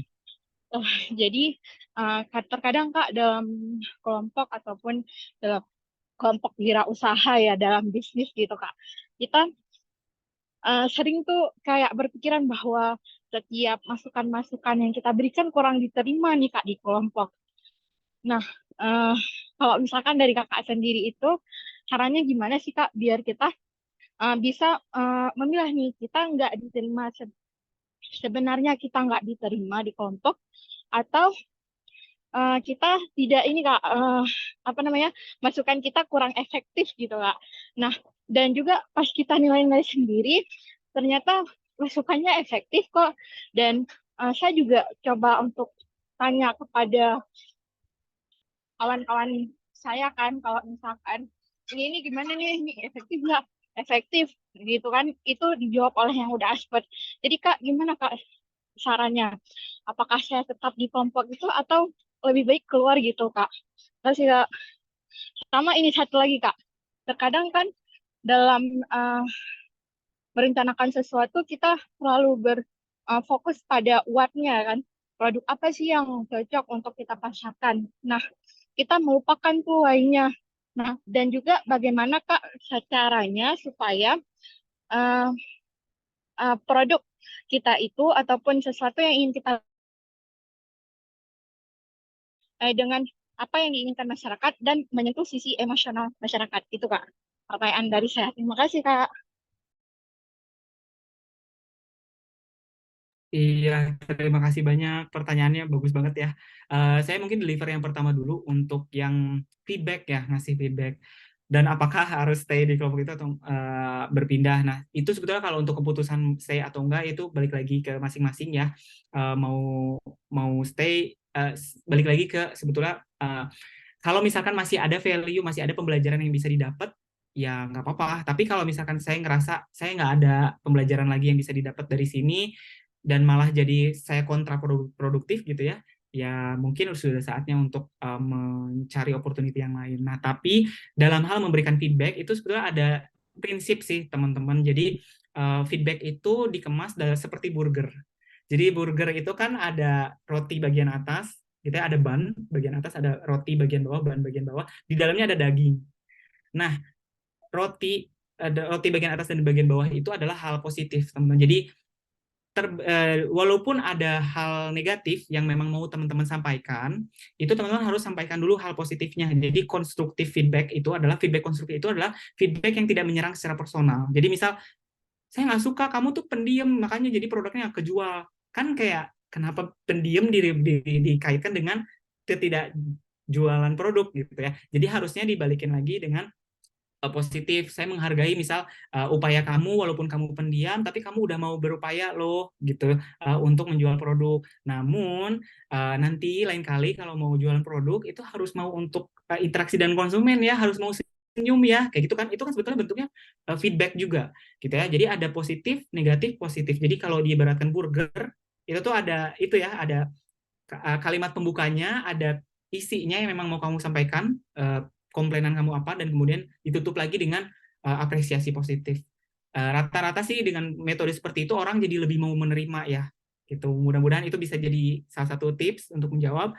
Terus yang kedua untuk yang tadi produk ya, mengembangkan produk. Jadi memang sih untuk bisa sampai ke why itu nggak gampang ya. Jadi harus melewati berbagai macam proses gitu ya.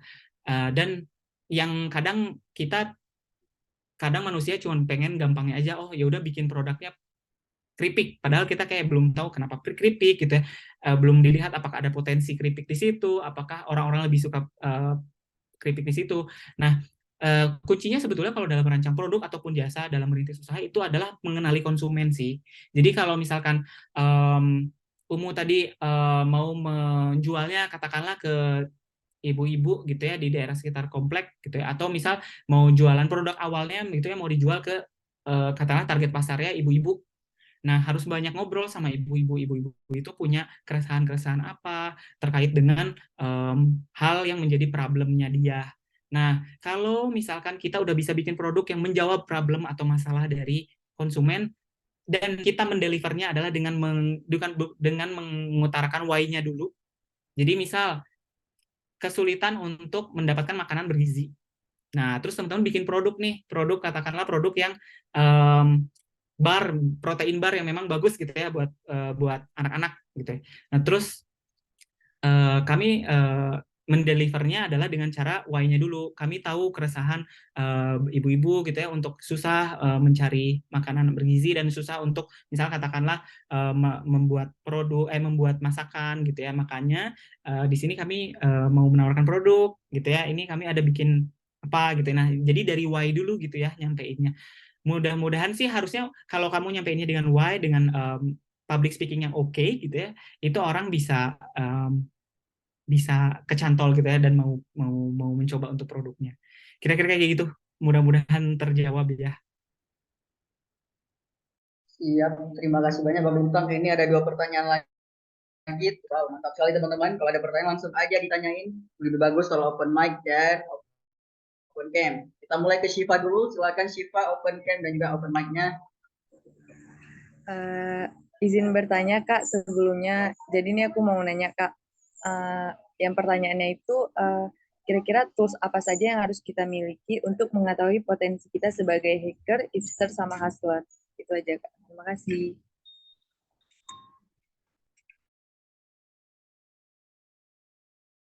Atau Kak, untuk lebih berhemat waktu langsung aja, apakah kita lihat 2 pertanyaan yang untuk kita jawab? Boleh. Kalau mau pertanyaan selanjutnya langsung gitu ya. Ya, ini pertanyaan selanjutnya dari soalnya tadi di awal juga ada tadi dari Fajar Sodik. Assalamualaikum. Izin bertanya Kak, mungkin ini di luar dari topik pembahasan. Jadi setelah kita mengumpulkan, menganalisis data, kapan waktu yang tepat untuk kita bisa ambil keputusan pemasaran yang lebih baik menurut pandangan Kakak? Kemudian satu lagi, izin bertanya Kak, seberapa penting menentukan orang-orang dengan kepribadian yang berbeda dalam sebuah tim? Apakah tim yang baik adalah tim dengan keberagaman sifat seperti adanya dominan, intim, stabil, sehingga memperkaya insight dan dalam tim tersebut? Namun di satu sisi, ini juga memperkuat potensi perdebatan dalam tim karena kentalnya perbedaan sifat dan kepribadian. Bagaimana solusinya Kak? Itu Kak Bintang. Oke, terima kasih. Saya coba jawab, mudah-mudahan di waktu yang singkat ini saya bisa menjawab semuanya dengan baik ya. Untuk yang tadi, tools potensi untuk sebagai hipster, hacker, hustler, pertama mungkin Syifa boleh coba googling dulu job desk-nya apa sih seorang hipster, seorang hustler, seorang hacker. Nah, terus Shiva coba lihat lagi ke diri sendiri. Kalau tools yang kayak kayak seperti melakukan assessment kayak gitu, itu saya nggak punya. Tapi setelah Shiva coba baca job desk-nya gitu ya dari hipster, hacker, dan hustler, Shiva coba refleksi lagi ke diri, mana sih yang sebetulnya saya bisa di antara ketiga itu. Gitu ya. Jadi kalau Shiva orangnya saya tuh lebih bisa loh mempengaruhi orang lain dan mau untuk membeli produknya kayak gitu-gitu, ya itu berarti lebih ke hustler gitu ya, dan mau untuk ketemu dengan orang-orang yang berbeda misalkan kayak gitu. Tapi misalkan kayak Shiva lebih banyak, saya lebih pengen untuk merancang produk yang oke, saya pengen bikin produk desain yang oke kayak gitu, itu berarti lebih ke hipster. Nah tapi kan kadang kemauan itu harus disertai dengan skill ya. Nah, skill-nya itu bisa dilihat dari kesehariannya Siva. Maksudnya Siva apakah misal sehari-hari udah sering pakai Canva buat ngedit-ngedit kayak gitu. Kan itu jadi modal dasar ya sebetulnya untuk jadi seorang hipster. Apakah sering misalkan bikin sebuah apa ya, coding misalnya gitu. Itu kan berarti lebih ke hacker kayak gitu sih. Mungkin ke situ dulu Siva, mudah-mudahan terjawab. Saya izin lanjut lagi ya untuk pertanyaan Fajar. Setelah mengumpulkan menganalisis data, kapan waktu tepat untuk kita mengambil putusan pemasaran yang lebih baik? Oke, sebetulnya ini agak out of topic, tapi ya nggak apa-apa. Saya coba sharingkan gitu ya. Kalau dari saya sih sebetulnya ketika kita lihat data, kita harus coba tanamkan mindset untuk continuous improvement. Jadi kita kalau lihat data yang bagus, kita juga coba lihat potensi perbaikannya di mana gitu ya. Nah, kalau terkait ambil keputusan pemasaran yang lebih baik, itu sebetulnya perlu dilihat dulu juga gitu ya, pemasaran yang sekarang itu seperti apa. Apakah ada kekurangan, apakah ada masalah dari pemasaran yang sekarang, sehingga perlu ada perbaikan lagi dalam hal pemasarannya. Kadang masalahnya itu juga nggak cuma dari pemasaran, bisa jadi masalahnya itu dari produknya yang kurang menjawab kebutuhan dari konsumen, katakanlah kayak gitu. Berarti kan harus tarik mundur lagi ke mengetahui lebih dalam kebutuhan konsumennya apa. Kira-kira kayak gitu sih. Mudah-mudahan menjawab ya Fajar. Terus mungkin saya next lagi ke tadi Egi ya. Seberapa penting menentukan orang-orang dengan keberbedaan yang berbeda dalam sebuah tim? Gini sih, sebetulnya keberagaman itu bukan sesuatu yang sebetulnya disengajakan ya. Kayak misalkan saya mau sama kamu karena kamu beda ya personalitinya, nggak selalu kayak gitu. Tapi harus dilihat juga potensi dirinya. Jadi misalkan saya sama kamu kerja bareng, walaupun kita sama-sama stabil sama cermat, tapi kamu punya skill desain, aku punya skill hustler. Udah oke tuh misalkan gitu, tinggal nyari yang hackernya gitu. Jadi sebetulnya nggak selalu bisa disengajakan gitu ya. Nah, tapi semakin beragamnya tim, itu tuh jadi kita semakin terbiasa untuk menghadapi orang yang berbeda-beda. Kenapa sih itu jadi menjadi sesuatu keuntungan? Kalau kita terbiasa menghadapi orang-orang yang berbeda-beda, nanti kalau ketemu konsumen kan pasti konsumen juga beda-beda ya. Jadi kita bisa lebih mengadjust diri kita lebih baik lagi karena di tim kita udah bisa terbiasa berinteraksi dengan orang-orang yang berbeda personality kayak gitu. Nah, tentunya keberagaman itu pasti disertai dengan adanya banyak gesekan. Nah, tapi yang bisa saya tanamkan ke teman-teman gitu ya, belum tentu tim yang banyak konfliknya itu belum tentu nggak produktif loh. Belum tentu tim yang belum tentu tim yang nggak banyak perdebatan itu produktif. Jadi kalaupun ada perdebatan, tolong dimaknai itu sebagai sesuatu yang harusnya bisa memperkaya ide gitu ya. Jadi sebetulnya karena di sini udah mengikuti semua materinya ya teman-teman, semua udah tahu kalau personality orang beda-beda, ada cara memberikan opini dengan baik gitu ya ke orang lain. Jadi ketika ada orang lain yang memberikan opini, itu seharusnya hal yang paling pertama adalah kita mau untuk mendengarkan. Jadi kita harus turunkan egonya, terus dengerin dulu konteks permasalahannya apa, idenya apa, dan saling menghargai. Itu sih pada akhirnya tuh tim itu bisa bertahan ketika dia memang saling respect satu sama lain, walaupun ada kekurangan, ada kelebihan, ada hal yang menjadi kekurangan di setiap orang gitu ya, tapi tetap harus bisa saling respect gitu. Jadi kalau misalkan timnya beda-beda, yang nggak apa-apa, justru itu jadi poin plus buat kelompok untuk bisa berdinamika dengan baik dan bisa saling belajar dari personality satu sama lain. Tapi yang harus ditanamkan karena mungkin akan ada banyak gesekan adalah tetap gesekan sebagaimanapun itu harus bisa diselesaikan dengan baik dengan cara saling respect satu sama lain. Kira-kira kayak gitu sih. Mudah-mudahan menjawab ya, Egi. Tadi ada lagi nggak ya yang belum terjawab? Sepertinya sudah semua ya. Sudah semua kayaknya Bang Bintang. Ya. Oke. Ini ada lagi. Jawab ya teman-teman. Kalau ada yang masih kurang boleh di head ke LinkedIn atau ke IG juga boleh. Ya. Thank you. Sip. Mungkin itu ya akhir session kita untuk hari ini. Mungkin Bang Bintang bisa di-spill sedikit kira-kira kalau teman-teman pengen diskusi lebih lanjut terkait dengan apa tuh namanya personality dan juga people management ataupun di bagian HR-nya, itu bisa reach out Bang Bintang di mana ya Bang? Boleh kalau ada LinkedIn boleh coba ke LinkedIn. Terus saya sebetulnya ada Instagram dan lumayan aktif buka Instagram gitu ya. Jadi kalau mau sih chat ke DM Instagram aja gitu. Jadi nanti bisa diskusi di situ. Terus email agak ini kali ya. Kalau email lebih jarang buka. Jadi media sosial aja lewat IG ya teman-teman. Atau LinkedIn boleh deh. Nah mungkin langsung aja di-share teman-teman, Muhammad Bintang Rifani mungkin nama Instagramnya Bang ya. Ya langsung aja di follow, Instagramnya langsung Bintang Rifani. DM aja di Bang, saya dari Bintang Rifani ya, ditulis saja mungkin di chat ya. Oke, siap. Bintang Rifani. Boleh diketik Bang di sini Bang, atau bukan diketik ID Instagram.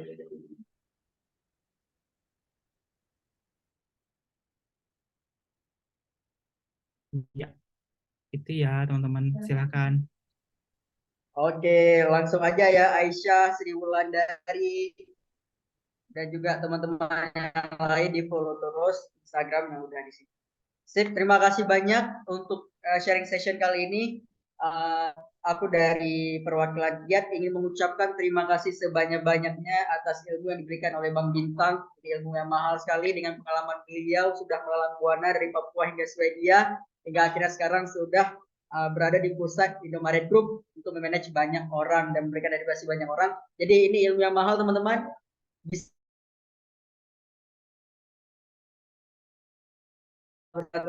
bintang, kalian juga bisa jadi bintang-bintang selanjutnya. Sampai jumpa di pertemuan kita selanjutnya. Assalamualaikum warahmatullahi wabarakatuh.